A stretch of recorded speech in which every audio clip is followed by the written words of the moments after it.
Well, it is my pleasure here this week on the Music Mania podcast to welcome my new pal, Sydney Taylor. She is the host of the Metal from the Inside podcast. You can go to metalfromtheinside.com. Sydney, welcome to the show. How is everything going? Happy early 4th of July weekend. I know you have something crazy planned, or are we allowed to have fun, or is that just been thrown by the wayside? I've been doing all right. Just working on the podcast. We've all kind of been quarantined, so it's been a good couple of months to kind of stay hunkered down and kind of just been working and whatnot, and kind of putting a lot of my effort into that. Now that everybody's home to do interviews and stuff, so I'm doing good though. How about yourself? Oh, you know what? We're missing the vibes of live music. I tell you, this is the first summer since I was younger than you that I haven't gone to a concert. So summer of '99 was like when it really started for me. I think I saw Poison on the reunion tour that year, Ted Nugent, Bon Jovi, a bunch of shows, and it's never slowed down for me until 2020. I went to Vegas in February and saw Aerosmith, and then went to Raiding the Rock Vault. I have some friends that play in that. And then that was my last show. That was it. I have February. That was it. What was your last show so far? My last show was, I believe, Jeff Tate. He played the TLA, which is like I want to say kind of maybe, I think it's like 1,000 cap room here in Philadelphia. And I think that was back in February. He was my last. So it's been really tough, like you, I'm sure, and, many people listening, music is my whole life, and live music especially now. So the fact that we've kind of been at a standstill for, months now and until pretty much indefinitely, it's tough. Do you think, looking into the future here, and this whole thing is sort of a trickle down effect. So you look at Live Nation and the troubles that they've had, and kind of having to seek some financial security from an outside source. Right. You think about Ticketmaster and some of the refund policies. And I think that this goes to the fact that it's going to be really hard for people to buy concert tickets ahead of time. And we've seen some of the policy changes. Ticketmaster is trying to limit kind of the amount that artists are getting, and kind of putting the responsibility on the artists as far as cancellations goes. This is a crazy time. Do you think that we'll ever get back to normal, whatever that means? It's really hard to say. I would like to think so, because I think as a society, and especially like just fans of music, we are very drawn to being together. It's just kind of what this music community has been for the last 5 decades, and I'm sure it will continue to be that way. I would like to think that it will eventually go back to normal, even if it is a slow and kind of steady race to back to normal. It's just been tough to see. And I mean, like you were talking about all of the kind of like policy changes with Live Nation and everything that's going on, which I know like they've gotten a lot of heat from stuff lately because of everything that's kind of been going on with that. But I don't know. I'd like to think that we will eventually get back to a place that's somewhat normal. I think, just like I said, as a music community, we thrive in being together, at a show and talking about music. I think it's a big part of loving music is the community that goes along with it. So I think as long as there are music fans, we will continue to kind of push through this until, we can get back to some kind of semblance of normal. That is very well said. Definitely agree there. And I want to talk about your podcast, Metal from the Inside. You're 20 years old, and your name of your podcast is in reference to Alice Cooper, one of my favorite artists of all time. So you're 20 years old, so you've got a lot of explaining to do here on the Music Mania podcast, and I'm up for all of it. I'm excited to see someone like you, someone your age that has clearly been drawn to this music for one reason or another. For me, I'm 36. So I'm kind of on the young side for this, right? So, but now I feel pretty old. But my uncle showed me all of his Kiss records whenever I was a kid, and like I had never heard a song. I didn't know anything about it. I saw cover of Destroyer, and I was like, I'm done. This is it. It's over. I don't know what this is, but I'm going to this direction, and I've never stopped since. Give us your story and kind of how the podcast started. Yeah, so growing up, I pretty much heard rock and roll in some kind of manner from very, very young. Even like early rock and roll. I have a story, my parents always tell it. I think the first song I ever heard on the way home from the hospital, my parents played the Beatles, actually. They played Here Comes the Sun. And I've always just had rock and roll in my life, whether it's something as, I guess, simple as the Beatles or kind of more mellow as the Beatles to, Slayer. I've had, everything, in between. So growing up, I listened to all of that type of music. And when I was about 9, I would say, I think was when I really got into Alice Cooper. I was going to concerts pretty much since I was like 5 years old. I think my Wow. first show was American Idiot. The American Idiot tour was Green Day at Giant Stadium, the stadium that's no longer there anymore, but the original Giant Stadium. That was my first show. And I continued from then on, and I saw Ozzy, and when I was like 7, and so my dad is a huge rock and metal fan, and so is my mom, and so they just kind of took me to a bunch of shows, and it kind of just stuck. But when I was 9, my dad had gone to see Alice Cooper, and he went without me because at that point I knew the music, but I wasn't like a big fan per se. I just like knew the music. So he went with my godfather, which is his best friend, and he came back from the show the next morning, and I was like sitting at the breakfast table. I remember it very, very clearly. And he showed me that he had caught beads that Alice had thrown out during the show. And he usually throws out beads during Dirty Diamonds, for those of you who don't know, one of his songs. But he threw out these beads, and my dad got one of them. And the next morning, he decided he wanted to give them to me. And I think I was just so fascinated by the fact that whoever my dad had seen, or this, singer that I knew the songs of, actually had this item, and now I had it. And so I kind of fell in love with Alice Cooper from there, started to listen to all of his music. I met him for the first time when I was 10. He was at a horror convention in New Jersey. So it was like an hour and a half from where I used to live in New York. And we went, and I got to meet him, and it kind of just sparked this ongoing love that I've had for him since I was about 10. And from then on, like, I went through, I think a lot of people my age, and even, I think anybody kind of goes through this when they're younger. You kind of get into the stuff that's popular at the time. For me, it was like pop and stuff. And I kind of went through a phase when I was in like middle school and stuff where I kind of just forgot about rock and was like, I want to listen to what everybody else is listening to. And which was a terrible idea. If you're young and you're thinking about doing that's a PSA, that, everyone. Yeah. don't do that. It was a bad idea. But in the beginning of high school, I very vividly remember, again, I was kind of into what everybody else was listening to, and I decided to revisit Alice Cooper. I don't know what drove me to revisit Alice Cooper, but I put on, he has this greatest hits album called Mascara and Monsters, and I put that album on, and I just fell in love with everything that he did again. And that kind of just sparked this love again that I had for rock. And I started to study things, and I was, diving back into old albums that I didn't really have a chance to dive into when I was younger, because I kind of just knew the hits when I was younger. So I started to dive back into older stuff. And again, that was, I want to say, like my sophomore year of high school. So I think that was 2014, 2015. And ever since then, I've just full-fledged got into it.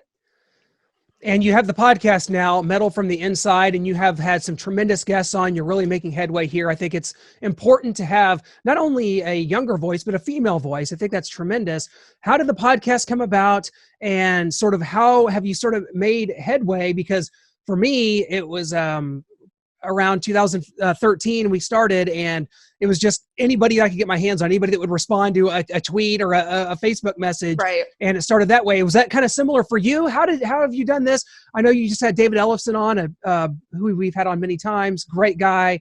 Tell us about the podcast and kind of how this all got underway. So even before the podcast, I kind of was diving into the world of music journalism. When I was still in high school, I started writing for this blog called University of Rock, which they're a really big social media account, and they used to have a blog. And that's kind of how I started. I wrote like 3 articles a week for this blog.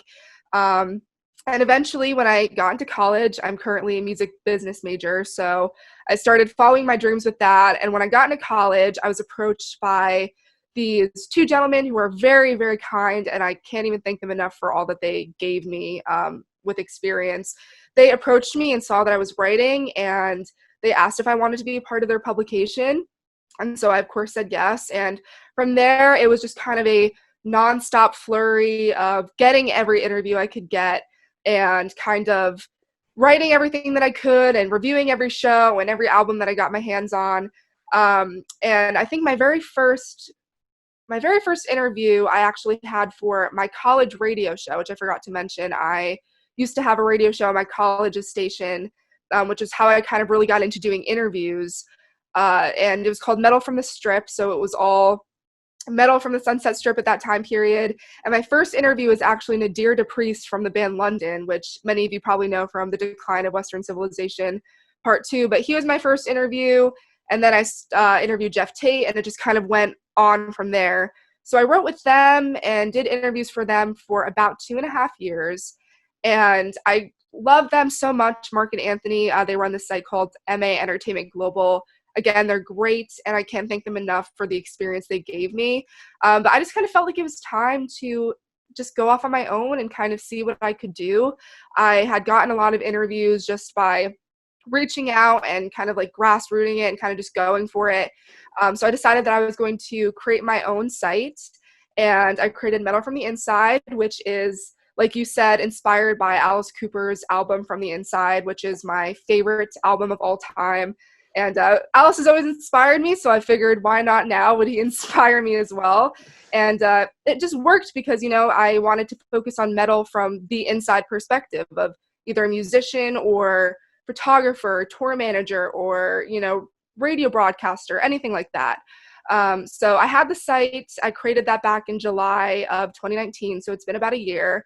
And back in February, I had the idea, after support from a couple of friends and my parents and just loved ones I talked to, about starting my own podcast. And it just kind of went from there. It's very funny how I got my first guest, because my first guest was Glenn Hughes. And I to this day is like the craziest thing ever. He like randomly followed me on Twitter a couple months ago, I think back in actually 2019.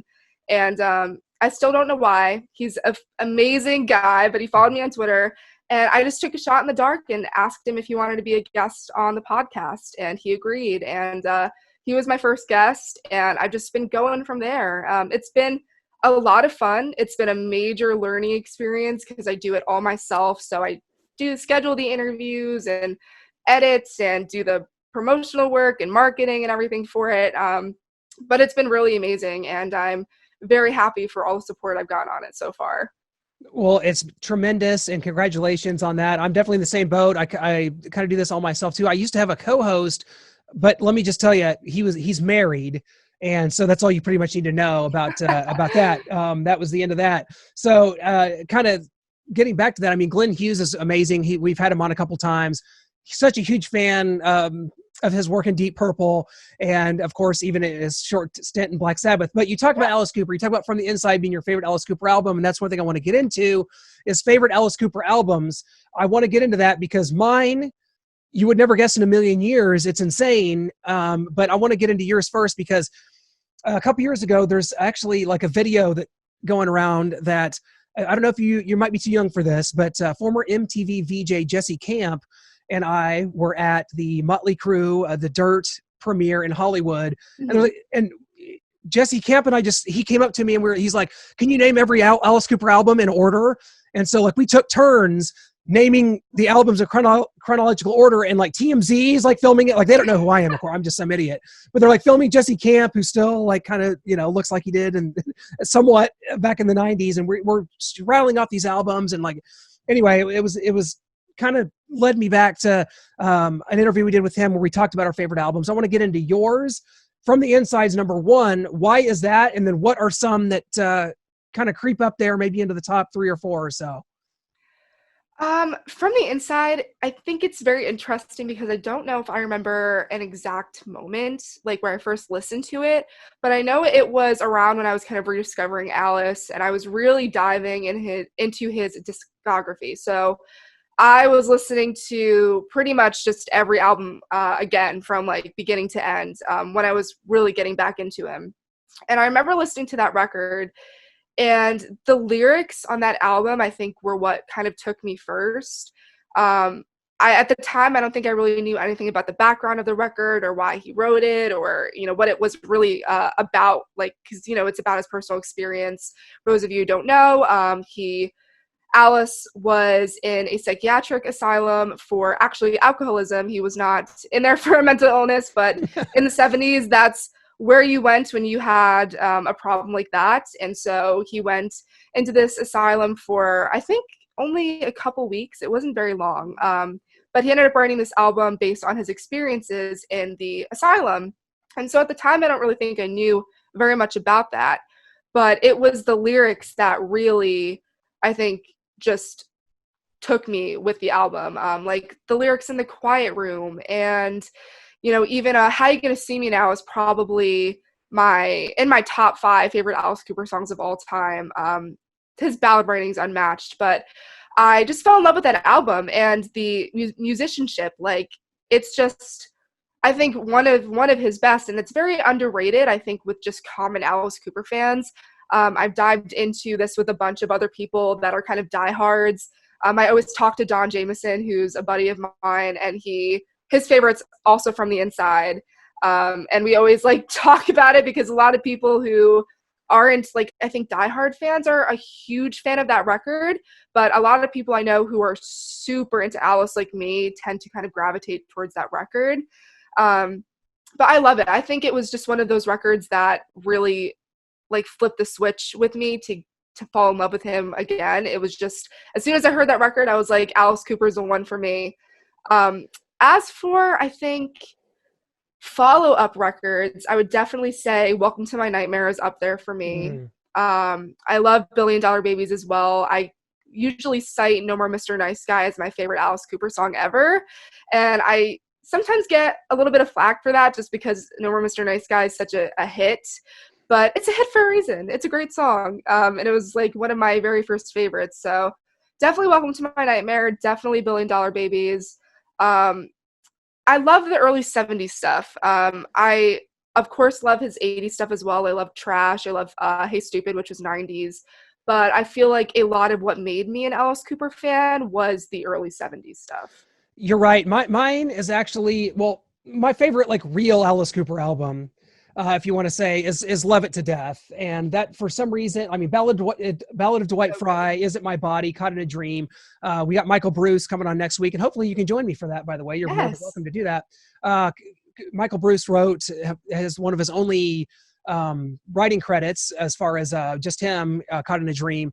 Love It to Death, Killer, that era, of course, in School's Out, $1 Billion Babies, that whole era. You can kind of, and I, From the Inside is tremendous lyrically. You nailed it. The title track, I've always loved the lyrics to that. It's something about it is always hit me. But my favorite Alice Cooper album of all time, the one that got me into Alice Cooper, you won't believe it because you didn't mention it when you mentioned 80s Alice, is Constrictor. I love for a second. Good. Well, here's the deal. I was such a child. I was born in 1984, and I was such a child of just pop culture and anything I could get my hands on. At a young age, I was watching like real, I was watching Top Gun and horror movies. Right. So I watched Friday the 13th Part 6 with my dad, and I was just like, this music, I can't handle how much I was drawn to it. Teenage Frankenstein, He's Back, and Hard Rock Summer, which somehow wasn't on the album. We've had Kane Roberts on the show and talked all about it. Constrictor, for me, while it might be the cheesiest, it's what got me into Alice, so it always has that special place in my heart. You know what I mean? Yeah, I love Constrictor. He's Back I also say that's in my top 5 favorites. It's so cheesy but so good. I remember listening to that song for the first time and going, I know I probably shouldn't love this, but I love it. Yeah. Like, it's so good. I love Constrictor. I honestly probably love it more than, I know a lot of people love Raise Your Fist and Yell, and I do love Raise Your Fist and Yell for other reasons, but I think I definitely do prefer Constrictor over that record. Yeah, He's Back, Life and Death of the Party, like Throw My Gorilla. Throw My Gorilla. It's all so good. And I actually just saw Alice do that for the first time This past tour he did this past fall, I'd never seen him do it before, and I was like, I felt like every time I went to go see him, he would never do He's Back. He would never do it. He'd do it in Europe, he'd do it in Australia, but he would never do it in the US. And he added it to the leg, I think it was November, and he played it, and I finally got to see it live. It was like a bucket list moment. Yeah, that's interesting that he did He's Back during that leg, because the previous leg, which I saw him on in the summer, which would have been last June, back when there was a world, was they did Teenage Frankenstein. So Right. and you know the influence behind that. Nita Strauss loves those songs. She's in all into the 80s stuff. So yeah, it's great. They did The World Needs Guts there for a while. I think like back in 2018 they did The World Needs Guts, and yeah, she always cites that she just loves that 80s stuff. I think she mentioned just the other day, I think on her Instagram story, how she wanted to do Snakebite, which is awfully stupid. She wanted to do that one, which she loves like the songs that I feel like a lot of people don't give too much love. I remember her talking to me about doing Roses on White Lace like a year or two ago before they ever did it.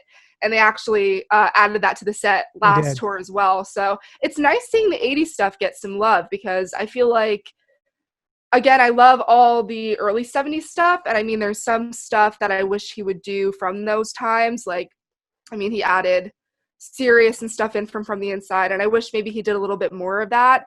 But the 80s, I feel like, doesn't get too much love, or the past couple of years it hasn't really gotten a lot of playtime. So I'm glad that, you know, these past couple of tours he's added some of those tracks in. Yeah, so my first Alice show was October 2001 on the Dragontown tour. So I got to get your thoughts on kind of the early 2000s, because Brutal Planet and Dragontown, kind of sister albums there, and went in a totally different direction. That's what I've always loved about Alice, is he's such a chameleon and can conform to so many different styles. What are your thoughts on those? That's more progressive, new metal Alice, but I thought those albums were great, especially as sister albums, and that tour, seeing it was tremendous. Ryan Roxie was still in the band at that time. Greg Smith, good friend of ours, bassist for Ted Nugent now, and just love that band in that era. What are your thoughts on that? Yeah, so I love Brutal Planet. I feel like very underrated Alice album for sure. I remember Brutal Planet, he came out with this DVD called Brutally Live, and that was one of the very first live DVDs I ever got of Alice, and I remember, you know, watching a very decent amount. I feel like I never got super big into Dragontown. I, of course, appreciate it, and I love pretty much anything Alice has ever done. I don't think I just got like super into it, but I really do love Brutal Planet. Get Me Off of that record is one of my favorites. You know, Take It Like a Woman, he brings it back in with those ballads. He's a big ballad writer, which I feel like a lot of people don't really know very much. I mean, like, he does ballads, but I think that if you kind of just combine them all, he does so many good ones that a lot of people don't really appreciate or know very well. So Take It Like a Woman's a great one. Yeah, I love Brutal Planet. I think that that era of those records is very underrated, because it's kind of a little bit different than what Alice was doing. And like you said, I love that he was able to kind of conform to the times and what was going on in metal at that time period, instead of just, I'm going to do another $1 Billion Babies or something like that. You know, kind of went ahead and did what was going to be the right move for Alice Cooper at that time. So I think he definitely found success with it. And yeah, I love those two albums. Yeah, and then followed it up with a stripped down Eyes of Alice Cooper, and kind of back to the Pretties for You early days, you know. So, you know, we could certainly go on about Alice. I mean, one of my favorite musicians of all time. I mean, one of my favorites of all. I mean, influenced everything I do. I don't think I'd be sitting here if not for my early indoctrination to that Constrictor album, which again is funny. I don't know if you've ever heard. Okay, so on the movie, there's a song called "Hard Rock Summer" on Friday the 13th Part 6. It never made it on the album. Are you familiar with that song? And the fact I've asked Kane Roberts, like, nobody knows why it's not on Constrictor. It definitely stands out. It should be on there if you're not familiar with it. Yeah, I have heard it, and I don't know why either. I don't know why, which is funny. I should like ask Kane, but apparently he doesn't even know why. It's very weird. the funny thing about that album, which I don't know, I mean, they put it in the movie, so I don't know why they wouldn't put it on the album, I guess. But a funny thing about that is I remember Kane saying He's Back actually was, they had like a heavier version of that song that was planned, and they were going to do that and put that in the movie and put that on the record. And I believe it was the director of the movie or whoever was in charge of putting the song in the movie or whatever was like, this is too heavy, we don't want it, it has to be poppier, it has to be more of a hit. And so that's kind of why you got the synth version of He's Back, which I feel like a lot of people haven't heard the original version of that. I think you can find a demo somewhere of that on probably YouTube. I think it's on the Life and Crimes of Alice Cooper box set. Yeah, I think it might be on that as well. But for Hard Rock Summer, I really don't know why that was not on the album. Honestly, they might just have run out of track space, but I would really love to see maybe like a reissue of that or something with that on there, because it is a really fun song. Yeah, it absolutely is. And I tell you, kind of as we kind of wind down here, and I hope we can do this again and hope we can do more, because there's just, we're delving into just one specific era of Alice Cooper, and it's taken up our whole time. So, for me, as someone that's my age and that grew up and I didn't see a lot of bands in their prime, or, when they were touring on, albums that are iconic and, in the 70s and 80s, I've noticed that it's sort of surreal and sobering sometimes when I think about just in the last 5 years. I was at AC/DC's last show with Brian Johnson in Kansas City. I was at Twisted Sister's last show in South Dakota. I was at Motley Crue's last show in LA until hopefully next summer, right? So when a couple days before that, Lemmy Kilmister had died, and I was out in LA, and just the rainbow was going crazy, and the monuments and all that. So it's like, as someone 16 years younger than me, do you look at this and say, like, what am I going to do whenever I'm 30? Who am I going to go see? Because I'm 36, and I'm like, when I'm 50, I think I'm done. I'm retiring, I guess, from live music attendance. What is your thoughts about that, and just sort of like going forward and what it's going to be like for you? Yeah, I mean, it's really hard to think about sometimes. It's funny because, I mean, like I said, my parents are huge into this music, so when they were growing up, they went to see all of these bands in their prime. My dad graduated high school in 1985, so they went and saw Dokken and Motley Crue and, all of them when they were in their prime. And growing up, I would always hear these stories and be so pissed off because I never got to see them in their prime. But like you said, I think it's been very sobering to, I saw Motley Crue twice, and although they're going to be touring again, you know what I mean? Like, I saw Twisted Sister at some point. It's really scary to think about what it's going to be like. Even just seeing musicians pass after a while is very difficult. One of the hardest that hit me was David Bowie, which he's not metal per se, but he was one of my biggest influences kind of growing up, and I never got to see him. And when he passed, that was kind of almost like a time marker for me as to the fact that it feels like right now I'm going to have all of these bands forever, and I know I'm not. So I think a way to kind of combat that, or I try to, is I really do try to pay attention to the newer bands that are coming up. Although I love the older stuff and I love all of my classic Alice albums and my Dokken and, all that stuff, I really am trying to do my best to pay attention to these newer bands like the Struts and, oh God, what was the other one? Not Greta Van Fleet. There was another band. There's a ton of different bands. Dirty Honey is a great one. Dirty Honey. That's what it was. Dirty Honey. Oh, wow. Just a guess. All of these different bands, that are coming up right now and who are releasing new music and working on new stuff, or even bands like Hailstorm, which maybe aren't super new, but they have a lot of life left in them. They're not, Lizzie Hale's only in her 30s, you know what I mean? She's going to be making music for a while. It's just trying to focus on that. And I think that we are definitely in a period where we're seeing a little bit of a rock revival, just with these bands and bands that are definitely influenced by the 70s bands and the 80s bands. And I see the label Frontiers, which is doing a lot of 80s metal inspired stuff, that they're a host to bands that are very inspired by the Whitesnakes and the Motley Crues and stuff like that. So it is very sad to think that one day I'm not going to be able to see the Scorpions or, Ozzy again. It's going to be very hard. And I often wonder what I did to deserve to have to live through that. I often wonder why I was chosen to have to watch that occur. But I'm also very proud that I'm going to be able to carry this music on and be a part of it in some way. You know, even getting to interview David Ellefson or Glenn Hughes and be a part of it in some small way, and leave my mark in some small way. And I, of course, will pass this music on to whoever, you know, my kids and their kids and, you know, everybody in between. So That is incredibly insightful, and I could not agree more. And I'll tell you, in the last few years, I've had to delve into some bands from Sweden. I don't know if you know Heat or yes. Crazy Licks, but I just huge fan of those guys. They've all been on the show, and huge fan of them. So if you're familiar with them, Sweden might be our savior going forward. And Right. I hear that they didn't really shut down for the coronavirus, so that just may be where I wind up. I don't know.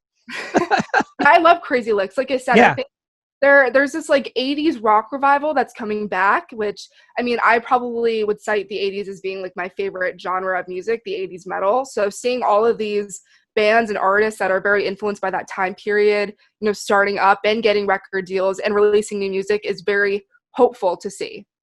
Sydney, I cannot thank you enough for your time here as we head into Independence Day weekend. I hope you have a tremendous one. Hope we can collaborate in the future. You do such a great job. Again, it's a Metal from the Inside, and the website's metalfromtheinside.com. So absolutely check out everything Sydney's doing, guys. She is keeping it alive. She's going to keep waving the flag for us. And we can't thank you enough, Sydney. Let's catch up again, and maybe we can get some interviews done together and kind of tag team it because, you know, again, my co-host is long gone, so maybe we can make that happen.